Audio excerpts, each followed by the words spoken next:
meditar nessa noite numa série que nós vamos fazer toda quarta-feira em 1 Reis, capítulo de número 16. Nós vamos iniciar hoje uma série sobre o reinado do rei Acabe e o período que compreende o ministério profético tanto do profeta Elias quanto o profeta Eliseu. Os dois viveram num tempo de julgamento do Senhor, um tempo de esfriamento de fé, um tempo de adversidade.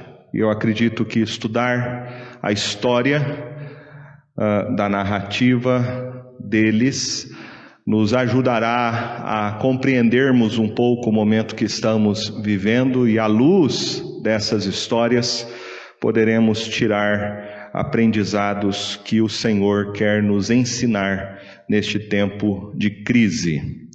Hoje nós vamos meditar em 1 Reis, capítulo 16, do verso de número 29 até o capítulo 17, verso 6.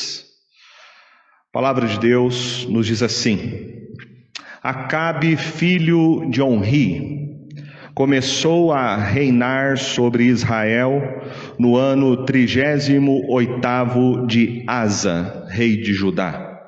E reinou Acabe, filho de Onri, sobre Israel em Samaria 22 anos. Fez Acabe, filho de Onri, o que era mal perante o Senhor, mais do que todos os que foram antes dele.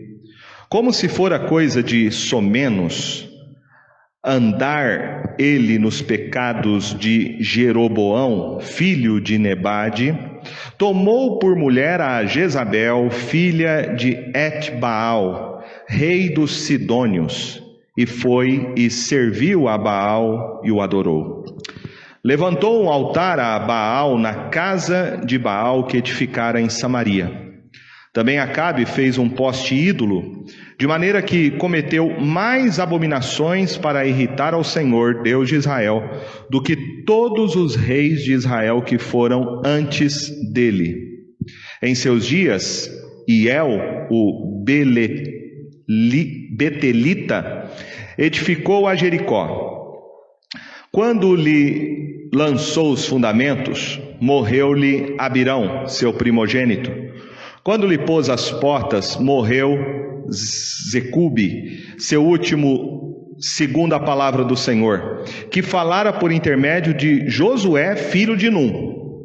Então, Elias, o tesbita dos moradores de Gileade, disse a Acabe: Tão certo como vive o Senhor, Deus de Israel, perante cuja face estou, nem orvalho nem chuva haverá nestes anos, segundo a minha palavra. Veio-lhe a palavra do Senhor, dizendo: Retira-te daqui, vai para a banda do Oriente e esconde-te junto à torrente de Querite, fronteira ao Jordão. Beberás da torrente. E ordenei aos corvos que ali mesmo te sustentem. Foi, pois, e fez segundo a palavra do Senhor. Retirou-se e habitou junto à torrente de Querite, fronteira ao Jordão. Os corvos lhe traziam pela manhã pão e carne, como também pão e carne ao anoitecer, e bebia da torrente. Mas passados dias a torrente secou, porque não chovia sobre a terra. Vamos orar? Senhor, Tu que és o único e verdadeiro Deus, Tu que és santo e soberano sobre tudo o que há, o Senhor se revelou a nós pela Tua palavra, e nós não somos merecedores disso. Te agradecemos, ó Deus, porque podemos nessa noite meditar e aprender aquilo que o Senhor pode nos ensinar neste tempo de crise que estamos vivendo. Fala ao nosso coração, em nome de Jesus. Amém. Elias ele suportou uma grande calamidade no seu tempo. Ele vivenciou 3 anos e meio de uma crise que foi avassaladora. Uma crise que produziu um tempo de fome e de muito sofrimento. A Bíblia nos fala em Tiago capítulo 5, no verso 17, que Elias era um homem como eu e você, sujeito às mesmas fraquezas. E eu quero iniciar essa série que estamos fazendo, examinando a vida do profeta Elias, para podermos aprender juntos, neste tempo de crise que nós estamos vivendo, como podemos viver em tempos de crise para Deus. Primeiro vejamos o tempo que Elias viveu. Elias era como eu e você, e ele viveu num tempo cheio de maldade. O mundo da época do profeta Elias estava de fato virado de cabeça para baixo como o nosso. Elias viveu durante o reinado de Acabe, rei de Israel. Acabe foi um rei que andou infelizmente nos caminhos do seu pai, e ele se casou com uma mulher que não pertencia ao povo da aliança, uma mulher perversa. O verso de número 31 diz que ele tomou por mulher a Jezabel, filha de Et-Baal, rei dos Sidônios, e foi e serviu a Baal e o adorou. Acabe se casa com esta mulher que se torna rainha de Israel. Uma mulher ímpia, uma mulher que adorava falsos deuses. Ela e Acabe se tornaram uma dupla de idólatras. Alguns dizem que os dois realmente se mereciam. Era como Lampião e Maria Bonita. Os dois realmente mereciam, era a tampa e a panela. Acabe era um conspirador. E nós podemos perceber isso no seu casamento com Jezabel. Ela era filha de Et-Baal. O seu casamento não foi um casamento movido por amor. Ele tinha interesses políticos. Ao casar-se com Jezabel, ele procurava então fazer uma aliança com o reino de Sidom. Havia então não apenas um laço político que foi estabelecido neste casamento, unindo aquelas duas nações, como este laço político se tornou também um compromisso religioso entre os dois povos. O nome do pai de Jezabel, o nome do rei, era Et-Baal. E o nome já diz tudo, ele era um servo fiel de Baal. Acabe foi um rei tão mau, que não somente ele se casou com esta mulher, filha de um idólatra, mas ele mesmo se tornou um adorador de Baal. O verso de número 32 e 33 diz: levantou um altar a Baal na casa de Baal, que edificara em Samaria. Também Acabe fez um poste ídolo, de maneira que cometeu mais abominações para irritar ao Senhor Deus de Israel, do que todos os reis de Israel que foram antes dele. Então Acabe, segundo a narrativa, ele faz algo terrível, que nenhum Deus até aquele momento não tinha ainda se atrevido em fazer. Ele não só se torna idólatra, como agora ele constrói e edifica altares. para os deuses pagãos. Baal aqui era um deus conhecido da época, um deus que vinha lá dos cananeus. Era o Deus que controlava as estações do ano, o Deus da chuva, o Deus que enviava a chuva. O rei Acabe resolve então, de forma bem desobediente ao Senhor, construir um altar, um poste sagrado para o Deus Baal, e provavelmente para um outro Deus chamado Deus Azerá, que era para os cananeus o Deus da prosperidade. Então nós temos um altar construído para o Deus que controla a chuva e o Deus que faz as pessoas prosperarem. Acabe cometeu então um dos piores pecados que alguém poderia cometer: o pecado de blasfêmia, o pecado de apostasia.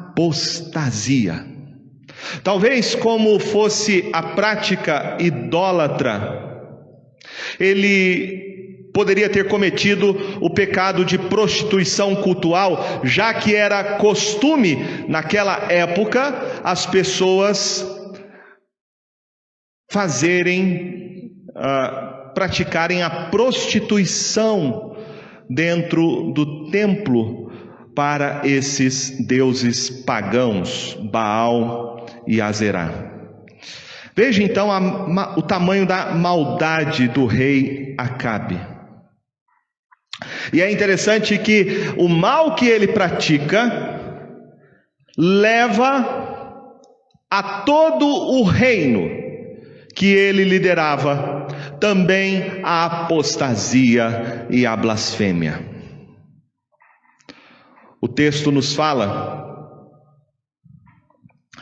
que, verso 34, em seus dias, Hiel, o betelita, edificou a Jericó. Quando lhe lançou os fundamentos, morreu-lhe Abirão, seu primogênito. Quando lhe pôs as portas, morreu Segube, seu último, segundo a palavra do Senhor, que falara por intermédio de Josué, filho de Num. Então veja que o pecado de Acabe de apostasia, em casar com Jezabel, fazer uma aliança primeiro com o reino pagão e tornar-se idólatra e passar a adorar os deuses que eles adoraram, não somente ele se desencaminha, mas leva todo o povo de Israel também a cometer idolatria. Este breve relato que está aqui no verso 34 que lemos, resume em poucas palavras primeiro livro de Reis. Mostra como que o pecado de um rei leva o povo também à apostasia, a abandonar o Senhor, e isso traz consequências devastadoras. O texto fala que eles tentaram reedificar Jericó. E quando você lê o texto de Josué, você vai ver que o Senhor diz uma palavra de juízo contra aqueles que tentassem reconstruir a cidade de Jericó. Cidade esta que foi alvo da maldição do Senhor. E diz lá o texto de Josué capítulo 6, verso de número 26. Naquele tempo, Josué fez o povo jurar e dizer: maldito diante do Senhor seja o homem que se levantar e reedificar esta cidade de Jericó. Com a perda do seu primogênito, lhe porá os fundamentos, e à custa do mais novo as portas. Ninguém, desde os dias que Josué havia, por ordem do Senhor, liderado aquela batalha que destruiu Jericó, ninguém, segundo o mandamento do Senhor, deveria tentar reconstruir aquela cidade. Mas nos dias do rei Acabe, Hiel, deliberadamente, diz o texto, ele tentou reconstruir. O que mostra mais uma vez como que o povo de Israel havia se afastado totalmente dos caminhos do Senhor. Acabe liderou o povo para longe do Deus da aliança. E a apostasia de Acabe se torna a apostasia de toda a nação.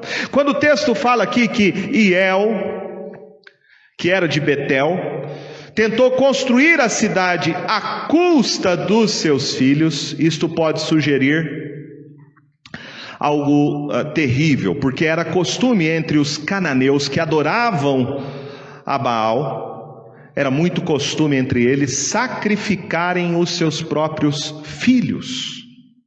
Pode ser que ele tenha feito isso, ou pode ser, como diz Josué, que ao tentar reconstruir, o próprio Deus castigou a sua casa por tentar reerguer uma cidade que fora amaldiçoada pelo Senhor, por causa da sua idolatria.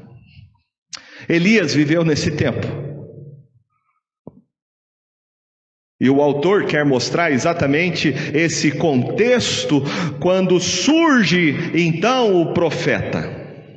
Ele quer mostrar que o tempo de Elias foi um tempo muito difícil, um tempo marcado por essa apostasia ao Senhor, um tempo de blasfêmia. Podemos olhar também para o nosso tempo, meus irmãos, e ver que vivemos um tempo semelhante. Um tempo também onde as pessoas são religiosas, mas não adoram o único e verdadeiro Deus. Um tempo também de cegueira espiritual, um tempo em que as pessoas andam longe do Senhor, um tempo de idolatria. É verdade que muitos hoje adoram ídolos construídos no coração. O ídolo do dinheiro, o ídolo do prazer, o ídolo do eu, o ídolo do sexo, o ídolo da beleza. Vivemos nesse tempo como Elias, um tempo de idolatria. E como Elias, nós também experimentamos o juízo de Deus sobre nós. Elias é um homem como nós, porque viveu em tempos maus. Em segundo lugar, Elias é um homem semelhante a nós, porque ele conhecia o mesmo Deus que nós conhecemos. O capítulo 17, então, começa com o testemunho do profeta Elias. Ele diz: tão certo como vive o Senhor Deus de Israel, tão certo como vive o Senhor Deus de Israel, perante cuja face estou, nem orvalho nem chuva haverá nestes anos, segundo a minha palavra. Eu quero primeiro olhar com você para esse testemunho do profeta. Cada palavra que ele diz tem um significado muito importante. Primeiro, a palavra Senhor. A palavra Senhor aqui significa Iavé. É o nome que está acima de todos os nomes. É o nome que Deus se revelou a Moisés naquela sarça ardente. É o nome pactual de Deus com seu povo. É aquele nome impronunciável. O nome que descreve o atributo da eternidade e autoexistência do Senhor. Este Senhor era o Deus de Elias. Pois o próprio nome do profeta significa isso: meu Deus é o Senhor. Ele diz: Deus de Israel. E então se refere a esta aliança, ao pacto que Deus, o Senhor, havia feito com o seu povo. O Deus que é o Senhor fez uma aliança com o seu povo. Mesmo que Acabe estivesse tentando remover da memória de Israel, erguendo altares aos deuses, como Baal, Azerá, mesmo que ele tenha feito essa campanha de tentar remover o nome do Senhor de sobre Israel, Elias diz: Deus continua sendo o Senhor de Israel. Ele é o Deus de Israel, o Senhor Yahvé. O Deus de Israel é o único Senhor que está vivo. Vive o Senhor, ele diz. É o Deus vivo. Diante dos ídolos que são mudos, que têm olhos e não veem, têm boca e não fala, têm ouvidos e não ouvem, têm mãos e não apalpam, têm pés e não vão para lugar algum. Diante desses ídolos que não passam de obras feitas por mãos humanas, este Deus, o Senhor, Ele que se revelou ao seu povo, a Israel, e fez uma aliança, Ele é o verdadeiro Deus, e todos os outros são ídolos mentirosos. A pregação de Elias ao rei Acabe foi uma dura repreensão contra Acabe e contra o falso Deus que ele adorava. O estilo de vida de Acabe era uma negação do fato de que Deus vive. Quando Acabe desobedeceu ao Senhor, fazendo um casamento com uma mulher idólatra, depois construir um altar a Baal, ele estava nada mais do que tentando negar a existência do Deus vivo, o único Senhor. Os atos de Baal estavam dizendo: Deus está morto. Esse Senhor, o Deus que se revelou a Israel, eu não creio mais nele. Nós vamos agora adorar a Baal e a Azerá, os deuses pagãos. Mas no julgamento que Deus traria, o julgamento que Deus faria vir sobre a nação de Israel e toda aquela região, ficaria provado de que o Deus que Acabe confiava era um Deus morto, era um Deus que nada podia fazer, e o único e verdadeiro Deus é o Deus que se revelou pactualmente a Israel. Ele é o único e verdadeiro Deus. O que Elias disse aqui também é uma dura repreensão ao falso Deus Baal. Ele está dizendo: Baal não é um Deus que vive. Até as pessoas que acreditavam em Baal não podiam considerá-lo como um Deus vivo, porque eles acreditavam, segundo a teologia deles, que Baal era aquele que controlava as chuvas. Mas agora diz o profeta que o verdadeiro Deus, o Senhor que se revelou a Israel e é o Deus que vive, este Deus faria 3 anos e meio sem que chuva nem orvalho molhasse a terra. Portanto, o Deus de Baal, o Deus de Azerá, o Deus dos povos ao redor de Israel não passavam de uma fraude. Baal está morto, como todos os ídolos que nada podem fazer.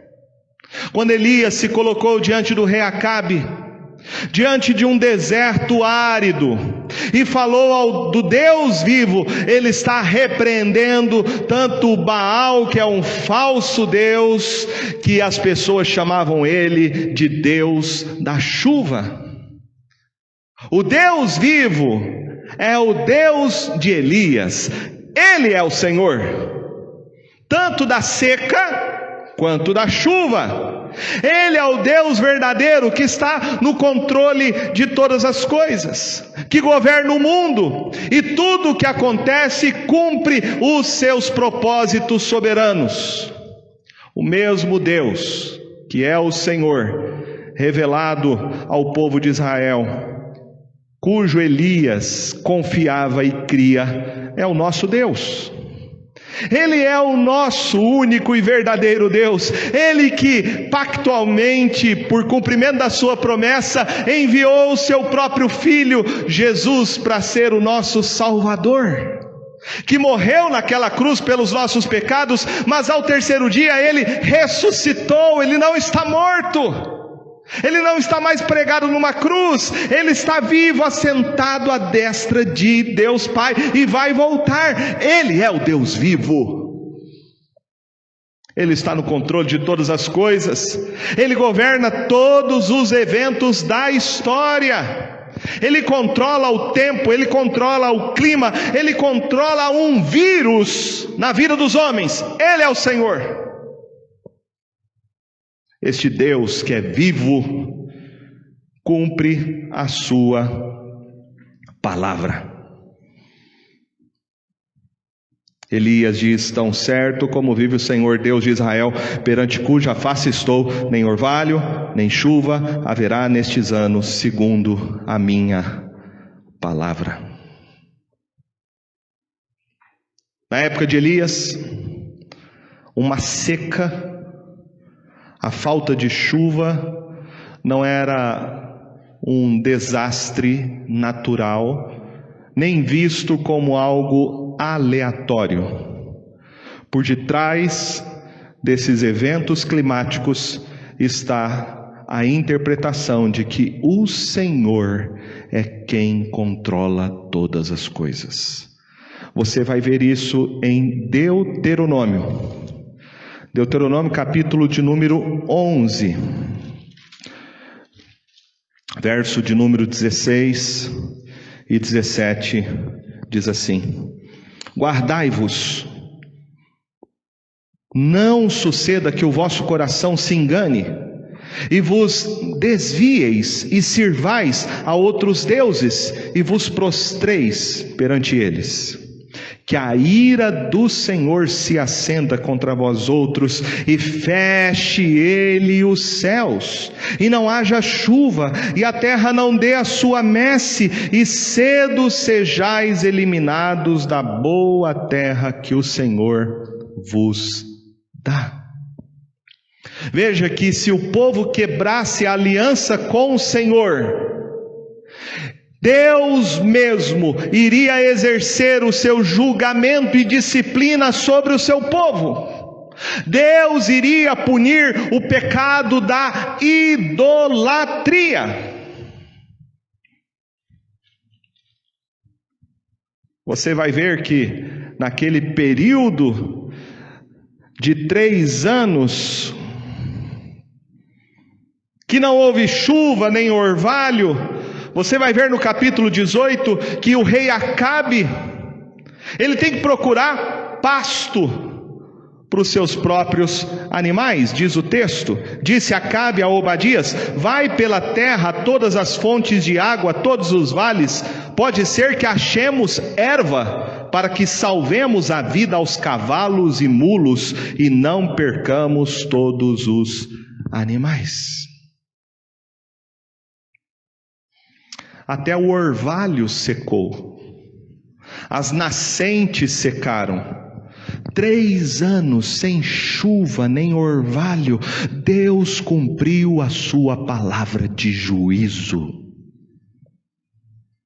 Deus também cumpriu a sua palavra de promessa a Elias. O verso de número 2 em diante, Deus diz a ele: veio a mim a palavra do Senhor dizendo: retira-te daqui, vai para a banda do oriente, esconde-te junto à torrente de Querite, fronteira ao Jordão. Beberás da torrente, e ordenei aos corvos que ali mesmo te sustentem. Foi, pois, e fez segundo a palavra do Senhor. Retirou-se e habitou junto à torrente de Querite, fronteira ao Jordão. Os corvos lhe traziam pela manhã pão e carne, como também pão e carne ao anoitecer, e bebia da torrente.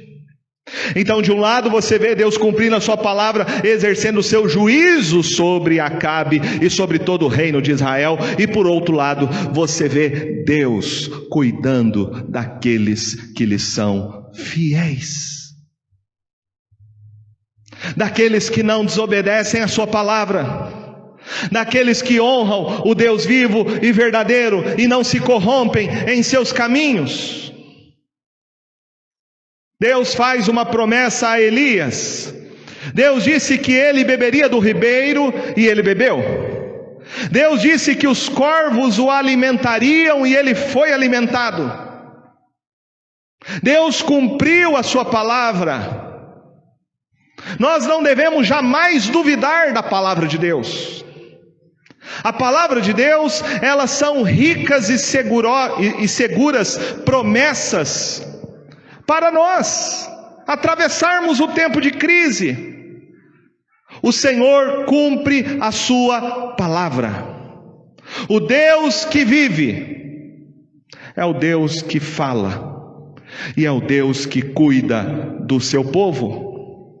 Quando o orvalho secou e as nuvens de chuva desapareceram, Elias não foi levado a outro lugar. Mesmo em tempo de crise, Deus cumpre e usa seu poder soberano para cuidar do seu povo de maneira extraordinária e ordinária. Veja como que Deus cuidou de Elias. Ele providenciou tudo. Ele não somente usou meios extraordinários, como também Deus deu a ele abundância extraordinária. O texto fala que era pão e carne de manhã e pão e carne ao anoitecer, trazido pelos pássaros, trazido pelos corvos. Veja só, Deus fazendo uma entrega delivery. Onde o profeta estava, o Senhor não apenas deu a ele o necessário, a provisão do Senhor foi abundante. O fato de Deus fazer com que as aves levem pão e carne de manhã e ao entardecer, era um lembrete de que esse Deus que se revelou ao seu povo, a Israel, era o mesmo que havia sustentado o seu povo durante 40 anos no deserto. Meus irmãos, precisamos aprender a confiar no cuidado providente do Senhor. Ele está vivo. Ele cuida das nossas necessidades. Ele cumpre as suas promessas. Não duvide. O Senhor tem expertise para cuidar do seu povo em tempo de crise. Ele sabe fazer isso. Elias era um homem como nós, e ele confiou no Senhor, que é vivo, que fala, que cuida do seu povo em tempos de adversidade. Agora veja o que Elias fez para viver naquele tempo de crise. O que ele fez? Tiago nos dá uma informação interessante. Lá no capítulo 5 da sua carta, Tiago capítulo 5, no verso 17, a palavra de Deus nos diz assim: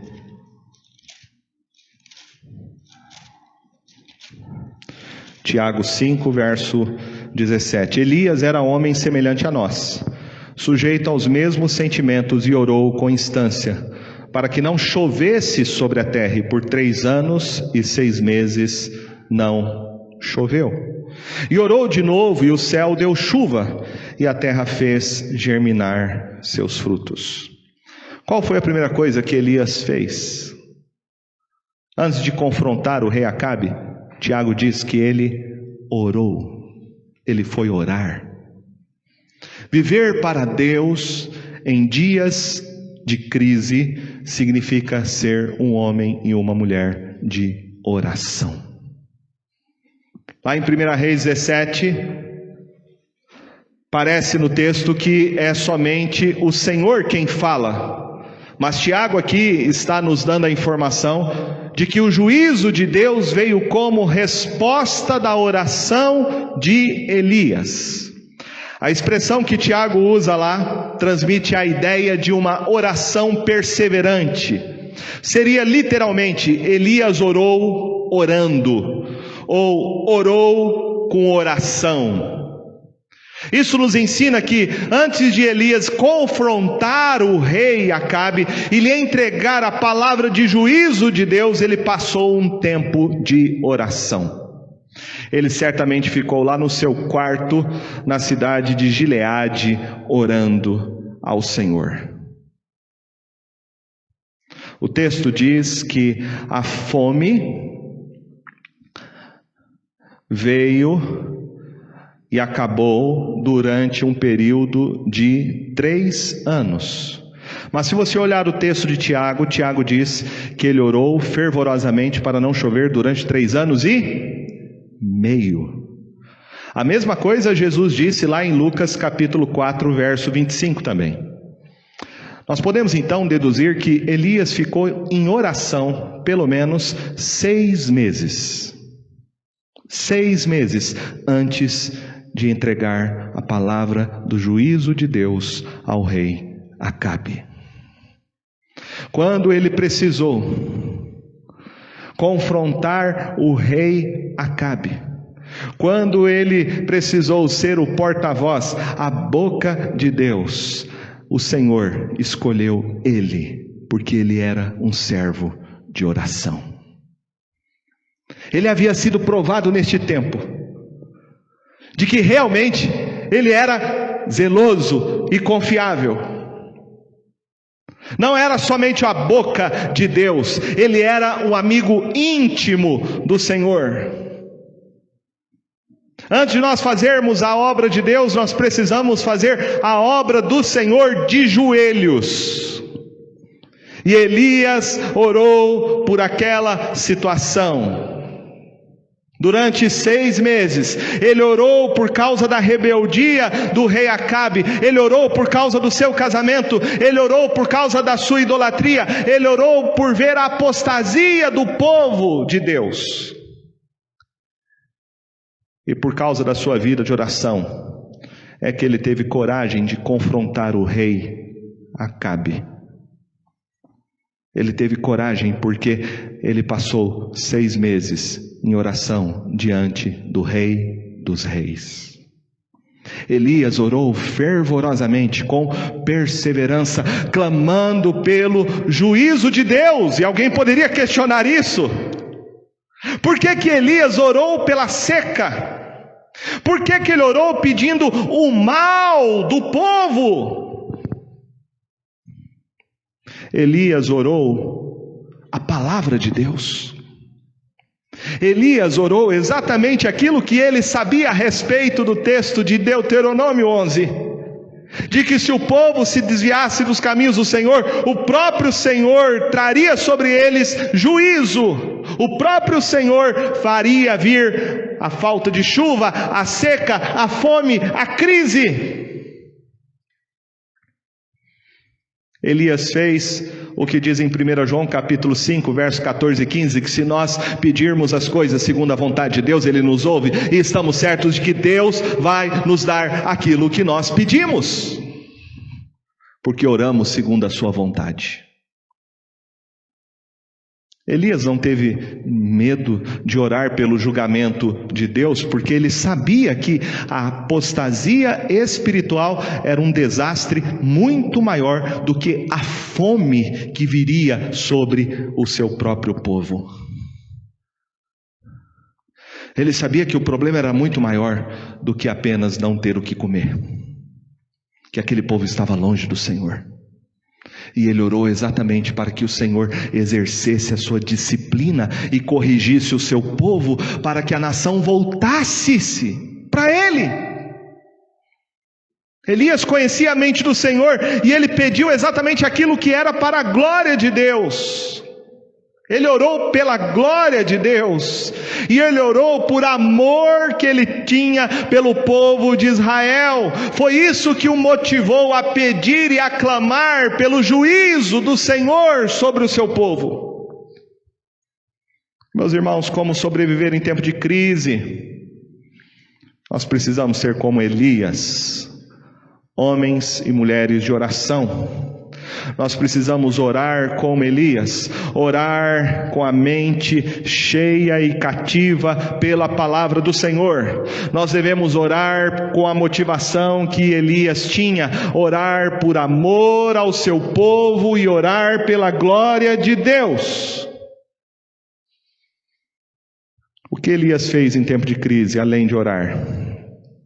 O texto diz que ele obedeceu. Viver em tempos de crise significa orar e obedecer. O texto diz que ele fez simplesmente aquilo que o Senhor queria que ele fizesse. Obedecer não é uma coisa muito fácil. Ainda mais quando a sua obediência leva você a tomar decisões que vai desagradar muitas pessoas que estão à sua volta. E esta pessoa seja o rei que pode ter poder sobre a sua vida e colocar você numa prisão ou mandar matá-lo. Mas Elias estava preocupado em fazer aquilo que agradava ao Senhor. Era o temor do Senhor que o libertava de todo o medo, de qualquer retaliação que ele poderia receber da parte do rei Acabe. O Senhor disse para ele, no verso 2, veio a palavra do Senhor dizendo, retira-te daqui, vai para a banda do Oriente. E o verso de número 5 diz, foi, pois, e fez segundo a palavra do Senhor, retirou-se e habitou junto à torrente de Querite, fronteira ao Jordão. Elias não tinha qualquer ideia do que aconteceria com ele quando ele foi lá de Gileade, a sua casa, e ele saiu para confrontar o rei Acabe. Mas mesmo sem ele saber, Elias, após entregar a palavra do juízo de Deus, ele obedece ao Senhor sem nenhum questionamento. Ele faz as coisas conforme Deus o havia ordenado. O que é isso? Isso é viver pela fé. Viver pela fé significa você confiar e você obedecer à palavra de Deus. Fé, segundo Hebreus capítulo 11, verso 1, é a certeza de coisas que se esperam, de fatos que se não veem. Viver pela fé não é você andar no escuro, mas é você andar debaixo da revelação de Deus em sua palavra. E foi assim que Elias viveu pela fé. Num tempo de absoluta transigência, em que os homens desobedeciam ao Senhor, Elias é um exemplo de alguém comprometido em fazer a vontade de Deus. E era a palavra do Senhor que dirigia a sua vida naquele tempo de crise. Ele fazia o que Deus mandava, ele estava onde Deus queria. Se você quiser passar pelo tempo de crise, além de uma vida de oração, nós precisamos também ser obedientes à palavra do Senhor. Não transigir, não negociar aquilo que nós conhecemos a respeito do Senhor em sua palavra. Em terceiro lugar, Elias permaneceu onde Deus queria que ele ficasse. O texto diz no verso de número 5, que ele foi e fez segundo a palavra do Senhor, retirou-se e habitou junto à torrente de Querite, fronteira ao Jordão.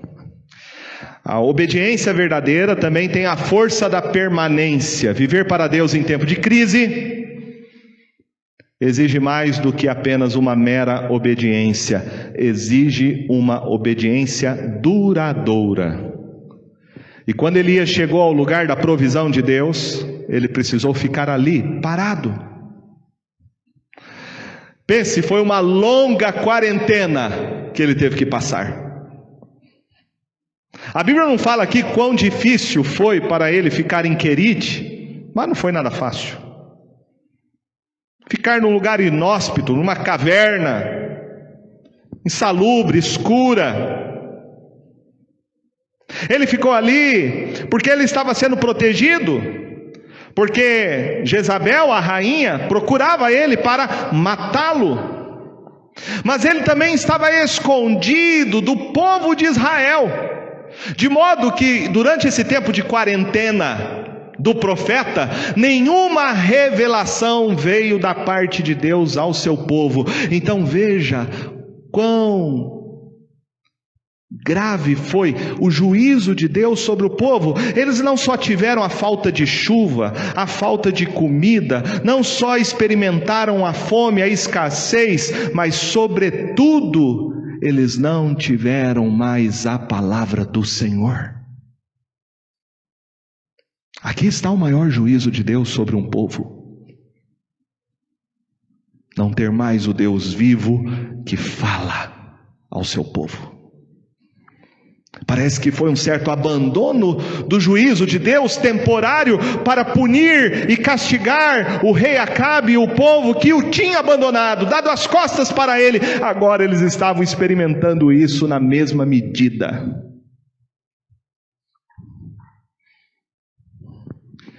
Isso foi um fardo muito difícil para o rei Acabe, um juízo de Deus sobre ele, mas também foi um fardo muito pesado para o próprio profeta Elias. Elias, que era um homem de palavra, um homem de ação. Você imagina, ele ter que ficar ali naquela quarentena, dentro daquela caverna, parado, inativo. Foi um tempo, como tem sido para muitos, um tempo de provação. Tudo que a Bíblia diz foi que ele ficou ali. Ficou ali onde Deus o havia colocado e ordenado. E Elias passou esse tempo de isolamento, porque ele sabia que o Senhor estava com ele. Era a melhor companhia. Ele não estava sozinho. Elias não confiava no riacho, muito menos nos corvos que lhe trouxeram pão e carne. A sua fé, neste tempo, ela certamente foi fortalecida para ele não confiar nas circunstâncias externas da provisão, mas no Deus que providenciava tudo o que ele precisava. Perceba, meus irmãos, que todas as ações de Elias correspondem aos atributos de Deus ao qual ele servia. Veja só, Elias era um homem que era o que era, porque Deus é o tipo de Deus que é. Deus é vivo. Elias foi capaz de orar para esse Deus. Deus cumpre a sua palavra. Elias pôde obedecê-la.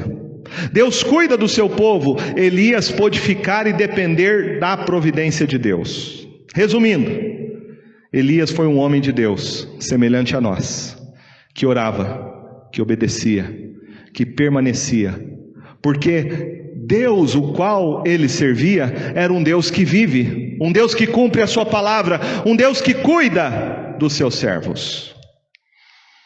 Como viver para Deus no tempo de crise? Aprendemos que devemos confiar no Senhor. Confie no Senhor Jesus. A Bíblia diz que Ele é o mesmo ontem, hoje e o será para sempre. Viva pela fé.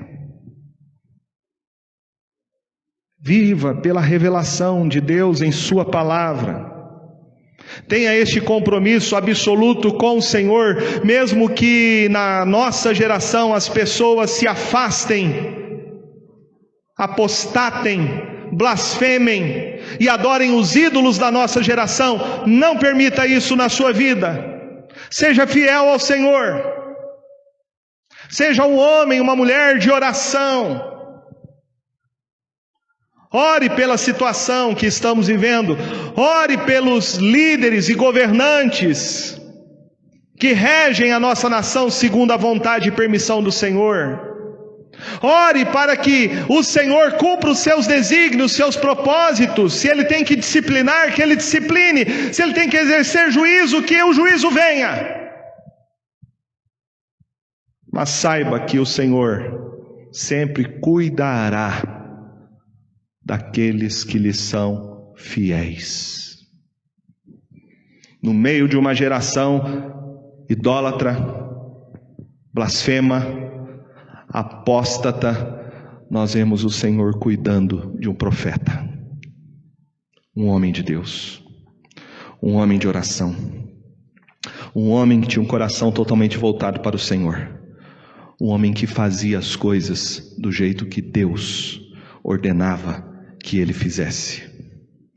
O Senhor Jesus cuidará de nós, como sempre cuidou do seu povo em todo tempo de crise. Que nós possamos aprender a colocar nossa confiança não nas circunstâncias, mas no Senhor que governa todas as contingências da vida. O Senhor revelou no tempo do profeta Elias e no nosso tempo o seu juízo. Mas o juízo de Deus sobre nós, sobre a sua igreja, é uma disciplina amorosa. Como Pai, Ele nos disciplina para o nosso crescimento espiritual. Mesmo que venha o juízo do Senhor sobre nós, Ele nunca deixará de cuidar daqueles por quem Ele deu o seu próprio Filho como selo da sua nova aliança. Nós podemos servir ao Senhor como Elias. Podemos servir ao Senhor neste tempo de crise como Elias. Podemos viver para a glória do nosso Deus como Elias viveu. Que Deus nos abençoe e nos ajude. Amém?